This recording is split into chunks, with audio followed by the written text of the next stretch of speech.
You're listening to The Hour of the Time. I'm William Cooper. The 16th century saw the rise of a very powerful society, based upon a secret cult in the mountains of Afghanistan, the Roshaniya, or the Illuminated Ones. References to the existence of this mystical fraternity exist from the time of the House of Wisdom at Cairo several hundred years before. In fact, the Roshaniya are just a later emergence of the old cult of the Assassins.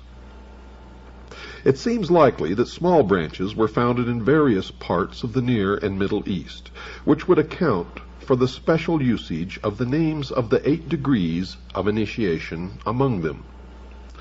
The earliest figure named in the history of the cult is one Bayezid Ansari of Afghanistan, whose family claimed descent from the Ansar, the helpers who assisted Muhammad after his flight from Mecca nearly 1400 years ago. As a reward for this service, he stated his ancestors had been granted initiation into the mysteries of the Ishmaelite religion, the secret inner training which dated from Abraham's rebuilding of the temple at Mecca, the mystical Haram, to the Assassins through the Roshaniya and into Europe via the Knights Templar. Bayezid's own father, however, was known to be as narrowly conventional as anyone in the country, and one account of the rapid rise of the sect has it that Bayezid, after a period of preparation for the normal priesthood, was converted to his strange doctrine by a missionary from the Ismailis, the sectarians holding a secret doctrine supposedly handed down in the family of the Prophet, who maintained hidden lodges throughout the world of Islam, and also claimed, after the Crusades, to have penetrated with their ideas even Spain, Germany, France, and parts of Britain. However this may be, the Illuminated Ones soon became more than a headache for the governors of Afghanistan, the Mughal rulers of India, and their Persian neighbors. Not far from Peshawar, which is now in the northwest of Pakistan, Bayezid set up a small school where he carefully coached those who had been initiated by him in the knowledge of the supernatural that he claimed. A period of probation was expected from each candidate, during which he would go into periods of concealment or meditation, known as khilwat, or silence. During this time, he was to receive the illumination, which was emanated from the Supreme Being, who desired a class of perfect men and women to carry out the organization and direction of the world. Bayezid collected in this way, over a period of 3 years, about 50 staunch disciples, whom he had trained in obedience, and to whom, so we are told, he had shown a way whereby they could liberate their inner powers. Well, this meant that they were ready to follow his further instructions. These orders, according to what his opponents say, were that the whole sect would now become bandits, to prey upon the rest of the world, and all those who could not identify themselves by their secret sign were their legal and lawful prey. Little information is available from the other side, but 3 letters said to have been written from one branch to another contain in outline a plan to reshape the entire social system of the world, first taking control of individual countries one by one. And where have we heard that before? We've heard it from every one of the histories of all of these different sects of Mystery Babylon, which on the outward appearance seem to be different from each other. But on the esoteric level, are one and the same religion, with one and the same plan, with one and the same goal, all working toward that end. And the end always justifies the means.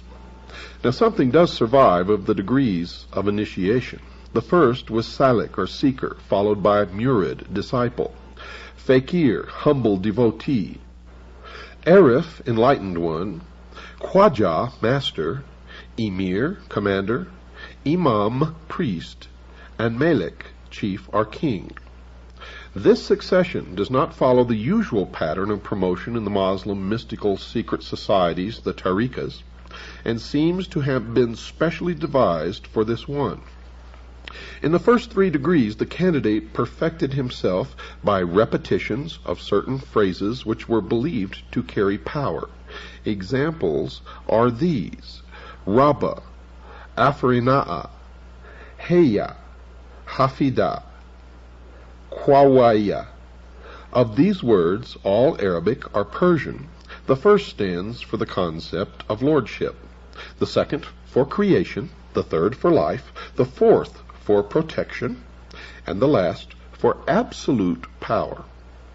If they were repeated with deep meditation upon various forms of their manifestations in human life, it was believed the appropriate power would come into the devotee.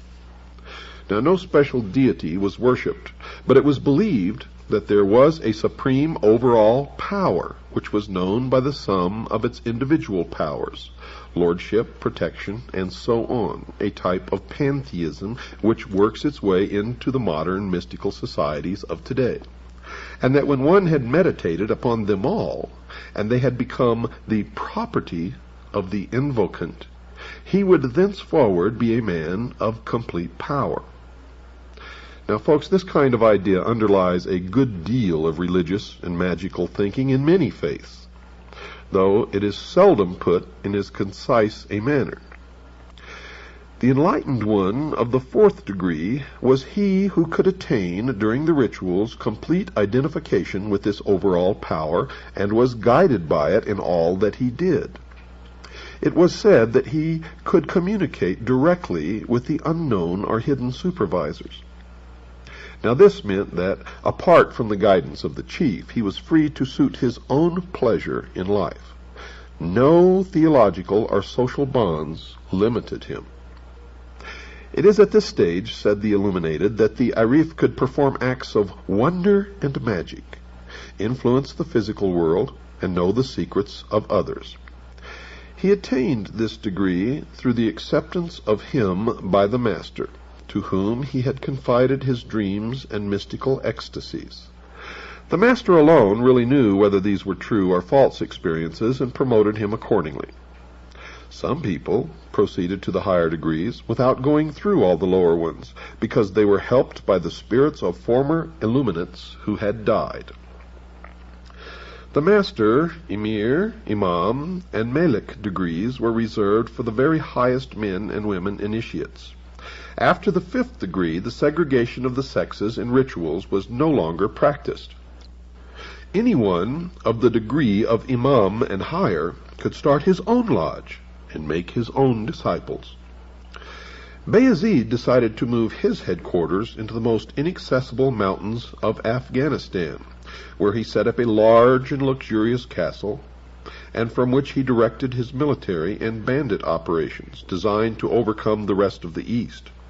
His missionaries were sent far and wide, but received little official support. The cult did, however, spread among merchants and soldiers who thought that this gateway to mystical experiences was something to enter. They contributed lavishly to the chief's upkeep and his most expensive military, political, and espionage system. The heady wine of this success seems to have affected the prudence of the head illuminate more strongly than it should, for his claims became more and more extreme in public, as most usually do. There was, he now preached, no afterlife of the kind currently believed in. no reward or punishment, only a spirit state which was completely different from earthly life. The spirits, if they belonged to the order, could continue to enjoy themselves and be earthly powers, acting through living members, but that was all. The preaching of this spiritual vampirism seemed to delight his followers as much as it infuriated his enemies, because Bayezid now gave out more and more of the new doctrine based upon his no afterlife creed. Eat, drink, be merry, gain power, look after yourself. You have no allegiance except to the order, he told them, and all humanity which cannot identify itself by our secret sign is our lawful prey. The secret signal was to pass a hand over the forehead, palm inwards, the countersign to hold the ear with the fingers and support the elbow in the cupped other hand. And you can see that sign be exchanged even today in the courts of law all over the United States of America between lawyers and judges, defendants and judges, prosecutors and judges, prosecutors and defending lawyers, etc., etc., etc. Bayezid took to himself the style of Pir Roshan, or Sage of Illumination, and founded a city at Hashnagar, which was to be the center from which Illuminism was to spread all over the world. Now, each member of his following was given a new name upon entry. Does that sound familiar? And this name depended upon the guild to which he, in theory, belonged. According to Bayezid, all humanity was divided into professions. His were lamp makers. Some members were the makers, others sold lamps. Some were known as this kind of lamp, some another. Lamp of the darkness was a typical example. Among the other guilds noted are those of the builders. Does that sound familiar? Soldiers, merchants of various kinds, and scribes. They can be found today in organizations such as the American Medical Association or the American Bar Association, etc., etc. Writing in the 19th century, an Afghan scholar who was by no means fond of the society of the Roshaniya claimed that they were, in fact, an organization devoted to fighting against the tyranny of the Moguls, and that the banditry and strange doctrines attributed to them were untrue, allegations by interested parties. He based this upon 2 manuscript copies of the objectives of the order, which seem to have stated that it was dedicated to influencing people of importance throughout the East and West towards greater justice and self-training into the immense capacities of the human mind, whereby wonders can be caused, and through which the harmony of the world will be established. Now, these ideas are taken from those enshrined in our ancient literature and practices, as well as those of the Persians, many of whom followed the true illuminated path before the new message was revealed, they stated. In the end, the imperial Mogul decided that something must be done about the widespread power of the militant mystics of the Hindu Kush mountains. The governor of Kabul arrested Bayezid, clapped him in irons, and paraded him through the streets to show that here was no supernatural being. To give further point to the proceedings, his hair and beard were half shaved, but this governor, Moshin Khan, was under the ascendancy of his religious guide, one Sheikh Atari, who may even have been a secret adherent of the illuminated one, for the cult was spreading with rapidity. In any case, he told the governor that Bayezid was undoubtedly a man of great and holy attainments, and that considerable suffering would inevitably attend anyone who treated this man harshly. Bayezid was allowed to escape. The indignities to which he had been subjected kindled his illuminism still higher. Calling his numerous companions, he retired to tribal Tehra, where he set up a military and court atmosphere which is still remembered for its glamour, fervor, and mystery. India and Persia were to be overcome by force of arms, he announced. To that end, many more were to be enrolled into the ranks of the illuminated. Enthusiastic scenes throughout Afghanistan resulted from the proclamation, which was carried far and wide to the accompaniment of kettle drums and wild sword dances. And when he was ready, Bayezid, attended by his halqa, or circle of dervishes, led the campaign into the lush land of India. Intercepted by the Moshin Khan, whom he had earlier escaped, he was wounded, put to flight, and he eventually died as a result of this encounter. His son, Omar Ansari, proclaimed himself leader, and immediately ordered an attack upon the Pathan tribe of the Yusufzai, who had allied themselves with the Mughal. He was killed by the hillman, and his own son, quote, the servant of the one, unquote, took over the leadership. And by the middle of the 17th century, this youth had been killed defending his castle against a Mughal expeditionary force. His infant son escaped with some of his followers into Afghanistan proper, where the cult was restarted.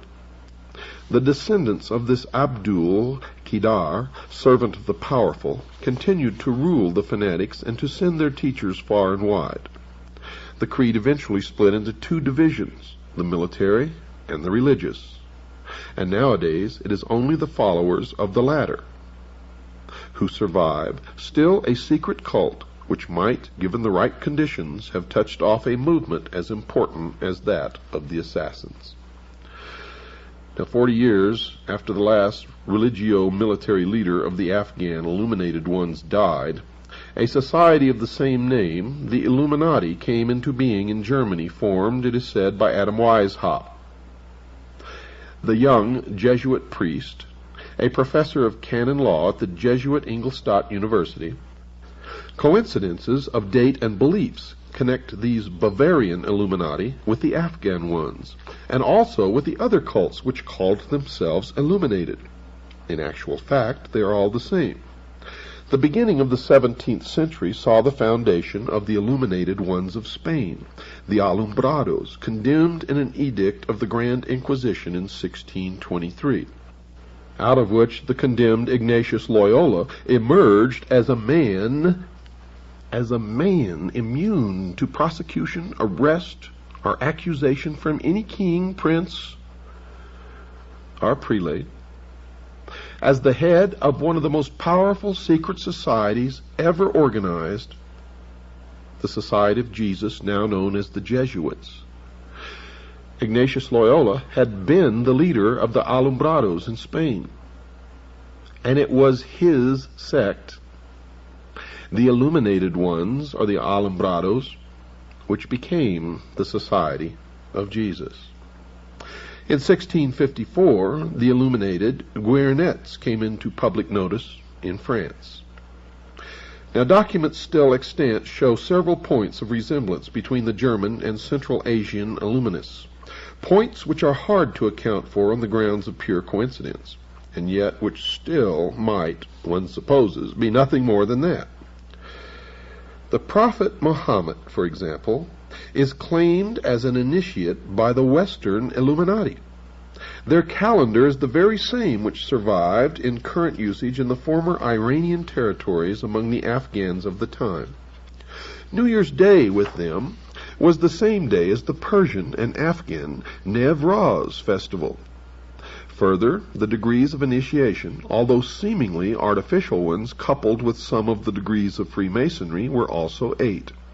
And there are parallels in the naming of the individual degrees. Like the Roshaniya, the Illuminati stated that they had the objective of gaining important converts for the purpose of improving the state of the world.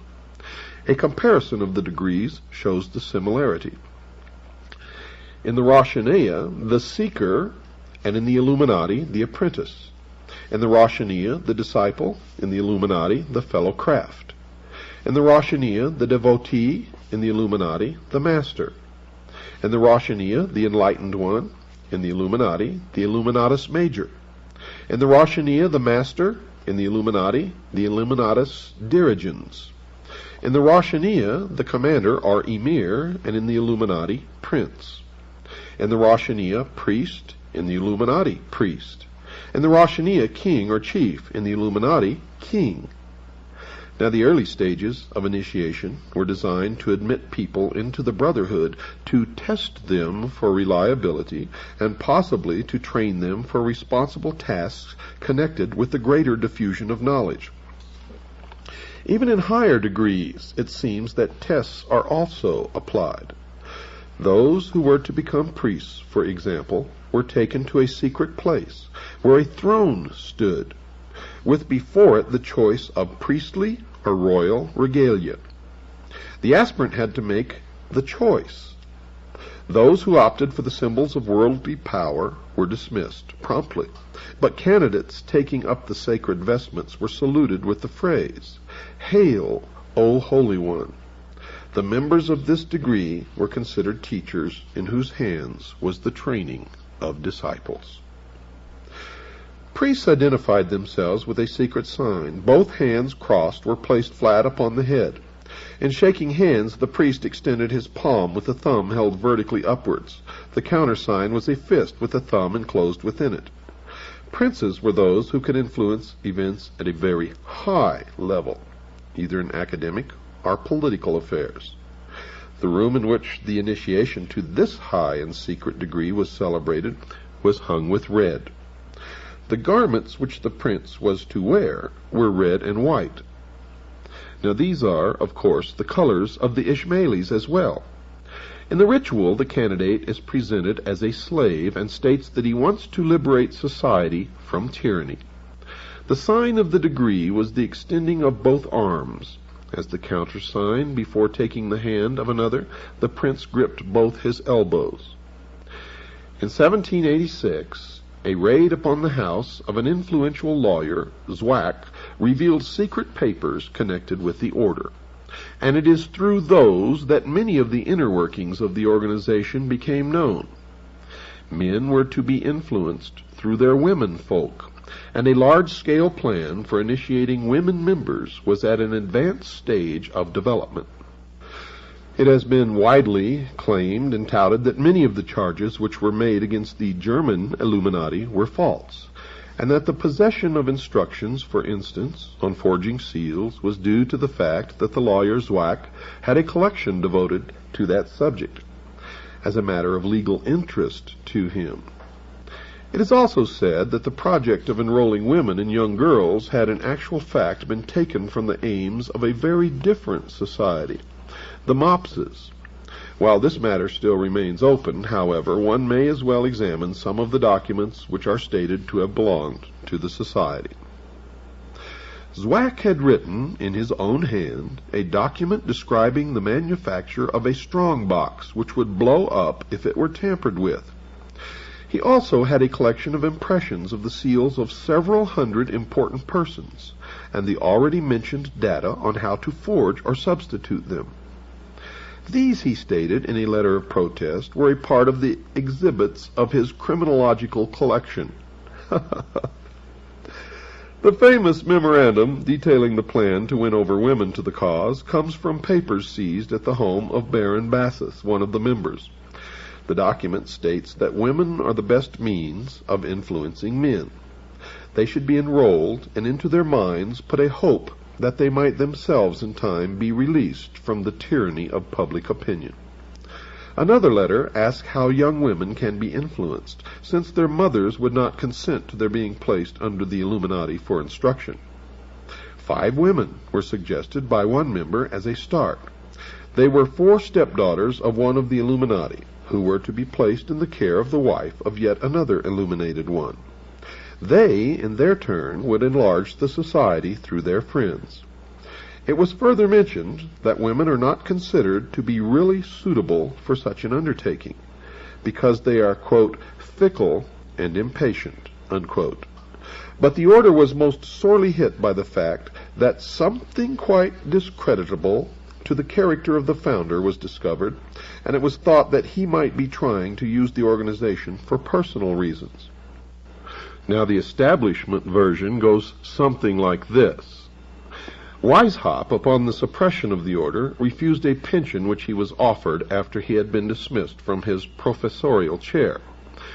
He attributed his downfall to the machinations of the Jesuits, whom he hated, and who had opposed him, as he was not of their number, whereas they considered the university post which he held to be a long-standing prerogative of their own. And nothing could be farther from the truth, for Adam Weishaupt was himself a Jesuit priest, holding a professorial chair at a Jesuit university. Now he and Zwack were both banished, and little is heard of them thereafter, although there are rumors that they carried on the society respectively in Saxe-Coburg in the Netherlands.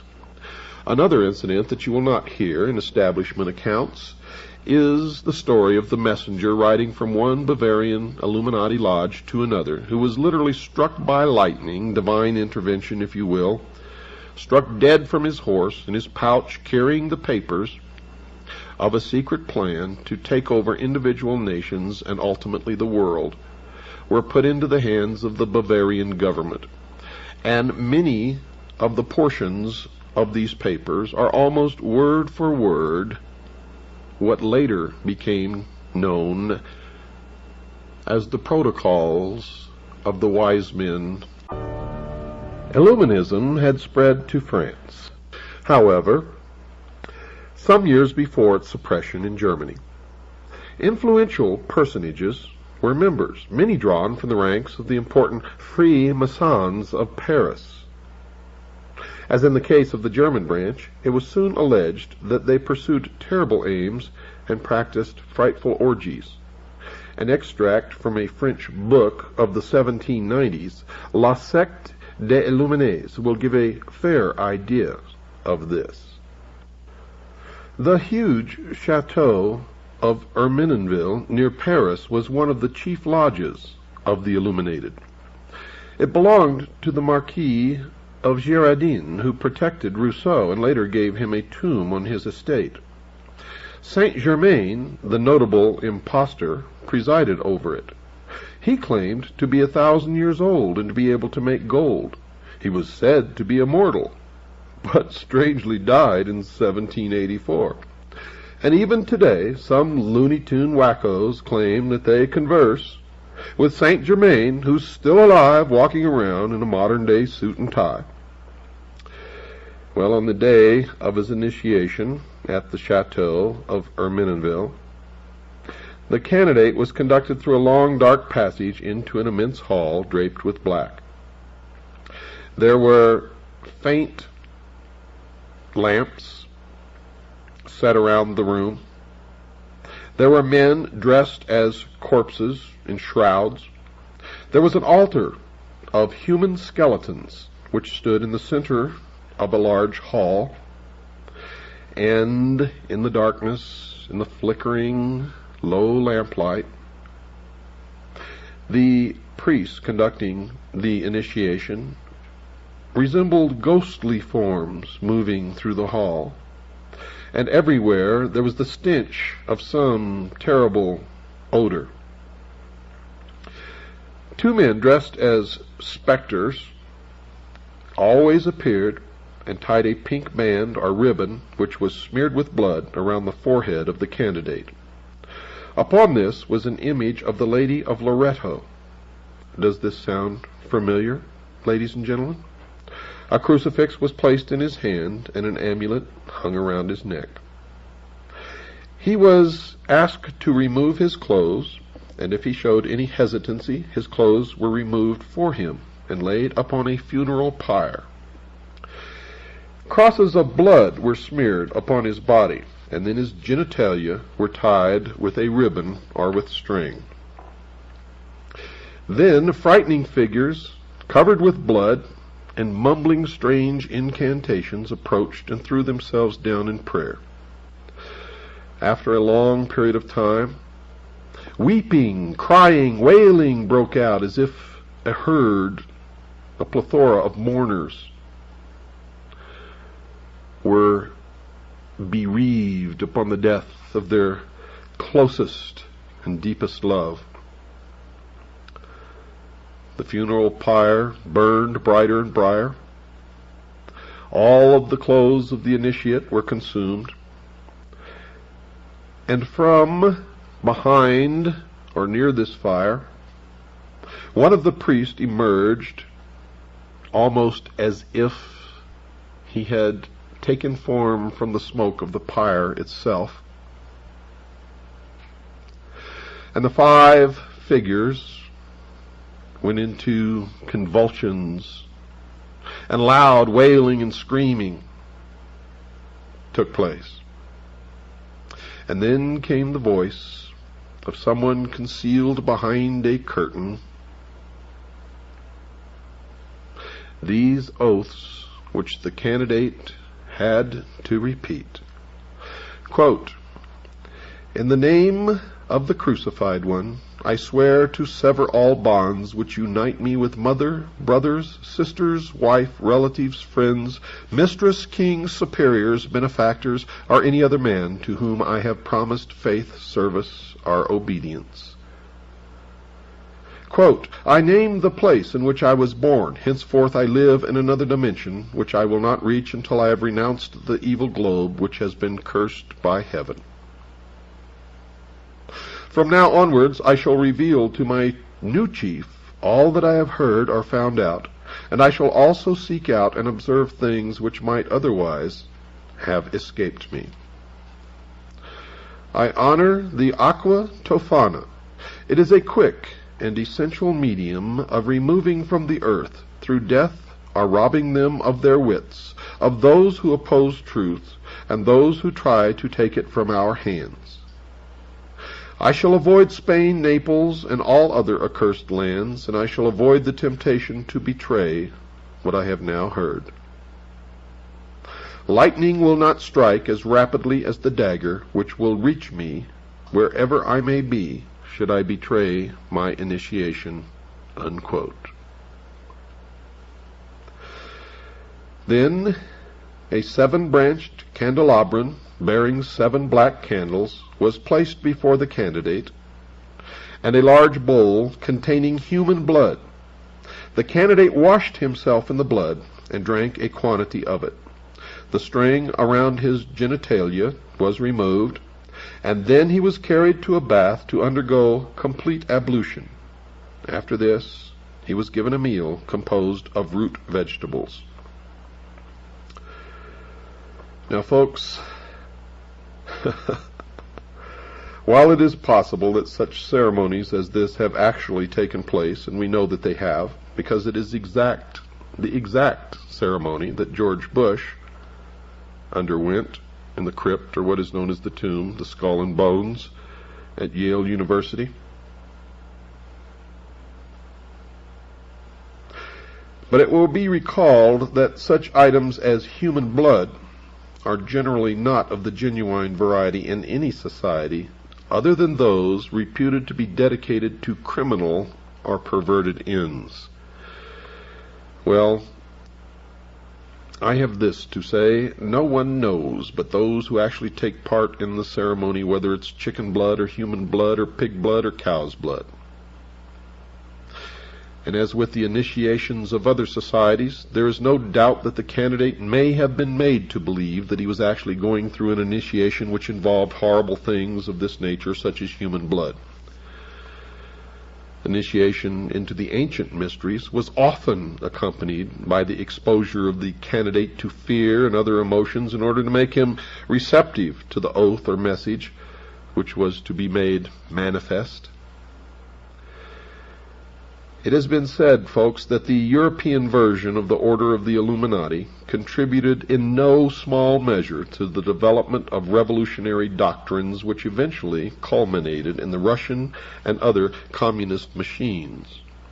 And in fact, for those of serious study who have perused the depths of the available material, as I and others have no doubt whatsoever that communism, international socialism, is the direct product of the mystery schools of the Illuminati, as was the formation of this nation, which was guaranteed to lead us in to what is known as the New World Order, Novus Ordo Seclorum, the formation of a one-world totalitarian state ruled by benevolent despotism, is the way that they put it.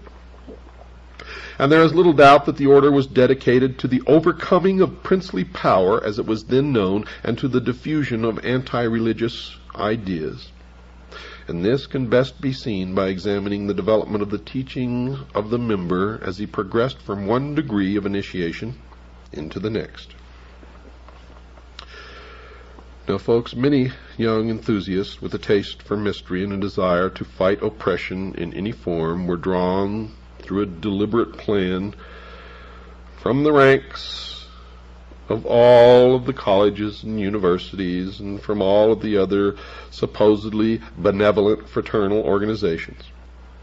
After an oath of obedience and silence had been extracted from the candidate, he was then handed over to a director or teacher, or, if you will, hierophant, to be taught that the order was one of discipline and effort, and that the final objectives were to do good through leaving aside all preconceived notions, and upon the basis of free thought, to lead mankind to salvation. But salvation granted by who? And salvation from what? That is the question that intelligent men should be asking. However, it's been my experience that most men and most women don't ask any questions whatsoever, or very few anyway. Those who managed to show that they were likely to accept the next stage in teaching were advanced to the rank in which he was made to swear that he would work under the orders of his masters without doubt or question. He would not use his critical faculties in any way, in any matter connected with such instructions.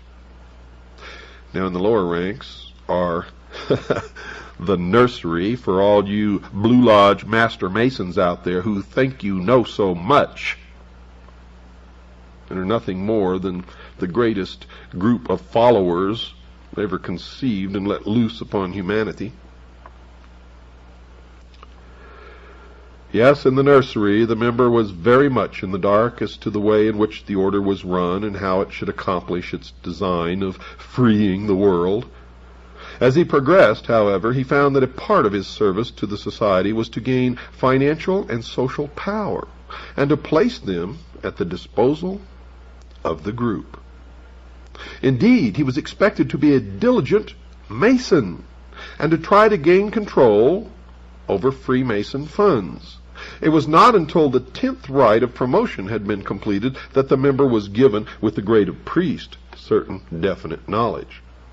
And now today, in the order known as the Scottish Rite, this information is not given until the candidate actually reaches the 30th degree, according to the actual writings of the man who was the Grand Commander of all Freemasonry of the world and of the Scottish Rite of Freemasonry in the United States, Mr. Pike, General Pike.